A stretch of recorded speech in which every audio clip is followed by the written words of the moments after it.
Itong droga, hindi ito matapos. Nung mayor ako sa Davao, fiscal kasi ako, sabi ko, I will build, nung na-mayor ako, a city that is safe for everyone. Gusto ko makita yung mga babae maglakad. And I told the police, ito yung standard, kinig kayo ha. Palakarin mo yung anak mo na babae na maganda, pati yung asawa. Any day, maski sa gabi.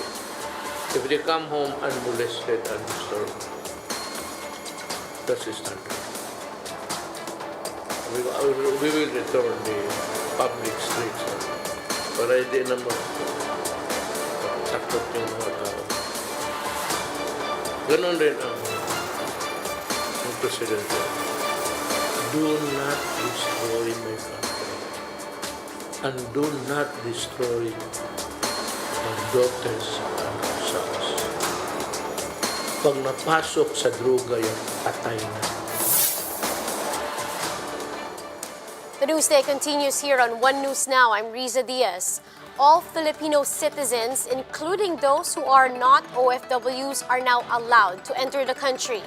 This comes after the National Task Force Against COVID-19 revised its earlier memorandum on international travel restrictions.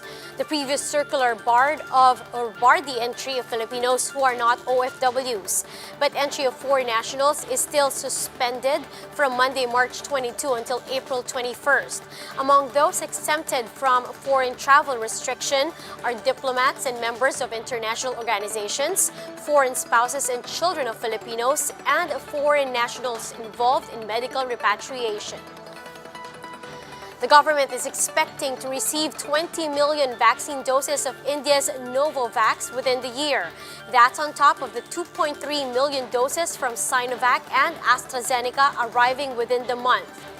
In an interview with Radyo 5, vaccine czar Carlito Galvez Jr. confirmed that the procurement efforts, both by the government and the private sector, are well underway. But as for the appeal of the Philippine Chamber of Commerce and Industry to allow private companies to directly import their own vaccines, Galvez had this to say. Meron na po tayong tawag na batas na kapapasalan po at yun po ay nag-a-allow sa private sector at sa LGU na bumili ng tinatawag nating vaccine. Pero ito po dapat po magkaroon ng tinatawag na tripartite agreement considering na yung mga vaccine ay emergency use pa rin po. Katulad po ng Moderna, kahapon po, ganda pong balita na yung 7 million na i-close na po namin ang deal ng private sector at saka po ng Moderna. So pinirmahan po ni Mr. Enrique Rason yung kontrata representing the private sector. So sa Moderna po, 20 million din na nakuha natin, 13 million sa government, 7 million po ang sa private sector. Meanwhile, the FDA canceled its plan to inspect the Sputnik 5 factory in Russia next week. Director General Eric Domingo said Gamaleya already sent additional documents to support its EUA application in the Philippines. The agency will now study these documents, which reportedly includes evidence of good manufacturing. Now, apart from this, Domingo says the FDA is also looking into long-term vaccination plans, including the possibility of needing booster shots for the COVID-19 vaccines.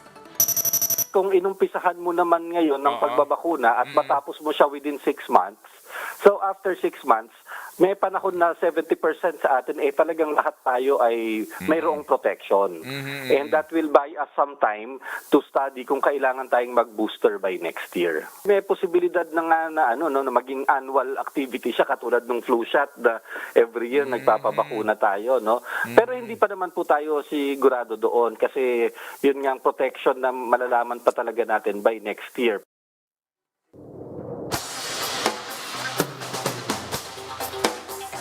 After facing rollout suspensions due to reported cases of blood clots, AstraZeneca vaccines are again winning the support of various countries. European countries, Spain, France, and Germany are now set to resume the use of the AstraZeneca shots. Their governments are convinced that the benefits of the vaccine outweigh the risk. French Prime Minister Jean Castex even said that he will receive the vaccine this week. The country's decision came after the European Union drug watchdog backed AstraZeneca's safety, saying there's still no evidence linking the blood clot incident to the vaccine. European Medicines Agency said it will soon update its guidance to include an explanation for patients on the vaccine's potential risks. Georgian President Salom Zurabishvili got inoculated with the AstraZeneca vaccine in a public clinic. Shortly after the injection, Zurabishvili said vaccination of doctors and nurses is of high importance as they continue to fight the spread of COVID-19. In a speech, President Duterte teasingly called Senator Bongo president. Go has repeatedly denied eyeing the presidency, despite Duterte also repeatedly burying the senator's supposed presidential dreams. Go earlier said that the country should focus on more pressing matters like the pandemic. In the same speech, Duterte also teasingly called Labor Secretary Silvestre Bello senator. Puro general ito, si Bong lang ang presidente. Ayaw mo, Bong? Hindi, mamili tayo kasi ayaw ko rin. Ayaw ko. Pagod na ako. Kayo, wala naman nandito si Bebot Bello, Secretary Bello. Mag-senador ka rin. The campaign season for the 2022 elections has yet to begin, but huge tarpaulins bearing the face of Davao Mayor Sara Duterte and the slogan "Run, Sara, Run" were seen plastered in several areas in Tacloban. The president earlier insisted that Sara is not running for president in the 2022 elections. The younger Duterte has also said that she will order the removal of such tarpaulins in her city. Isambayan coalition said they are fielding potential candidates whose espouse democratic values regardless of affiliation. On One News, the chiefs, Isambayan conveners Howard Calleja and brother Armin Luistro said the coalition seeks to unite a fractured political opposition that values the rule of law. This as the coalition believes the current administration has divided the nation. We are not built on the Liberal Party. If you look at the list of conveners, the list of our members, we don't have any party. We are built on the ideals of good governance, rule of law, and the respect of the Constitution. What we're saying is, yeah, they could look at us as the opposition, but truly, we stand on the side of the Constitution on what this administration has been rejecting all along. And in one real sense, sila yung naninira, sila yung opposition, di ba? Meanwhile, Senator Manny Pacquiao said he respects the position of former Justice Antonio Carpio, who leads the One Sambayan coalition. But Pacquiao said this is not the best time to talk about political lineups as Filipinos need support amid the pandemic. President Duterte says he can die happy knowing he was able to take down the country's biggest oligarchs. He again claimed that the government's existing concession agreements with Manila Water and Maynilad are onerous. Last week, Cabinet Secretary Carlo Nograles said new proposed agreements are already in their final stages. With a little over a year left in office, Duterte counts this towards his administration's victories. If there is one thing that I will bring with me when I die, alam mo ano? That I was able to dismantle the oligarchs.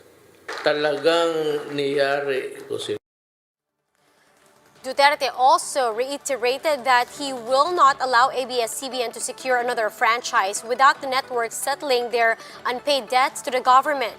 This despite the BIR and DBP officials repeatedly saying that the Lopez Group does not have any outstanding financial obligations or tax delinquencies.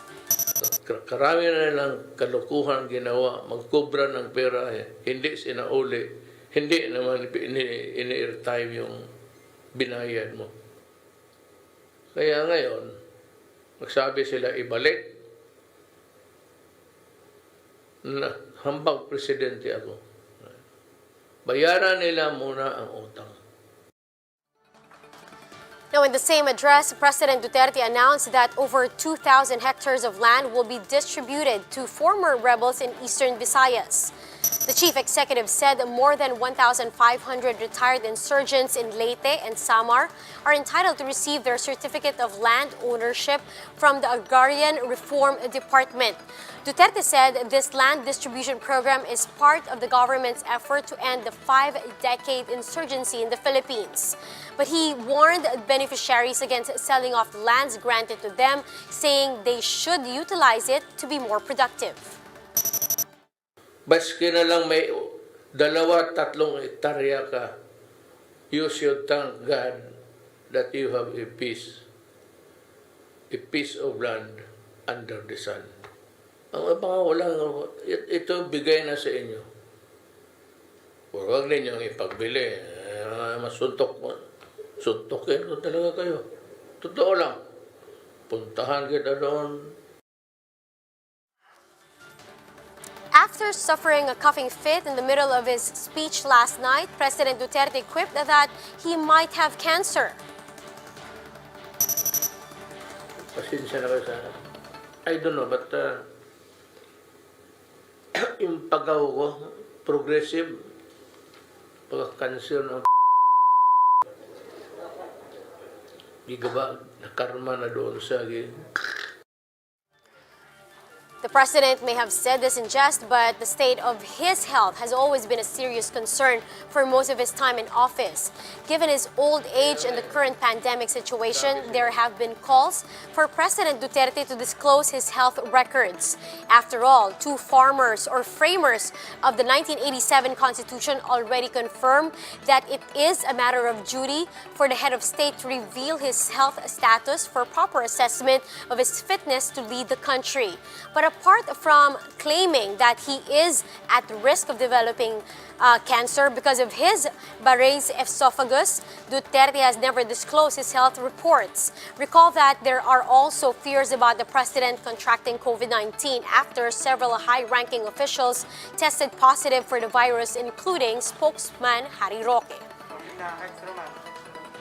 And those are the top stories of the hour. Join us later at 1 in the afternoon as we continue to monitor the day's biggest stories. You can also catch One News on Signal Play. Register for a free account now at www.signalplay.com and stream One News live anytime, anywhere. I'm Riza Diaz. Mask on, wash hands, and stay safe, Philippines. We are One News.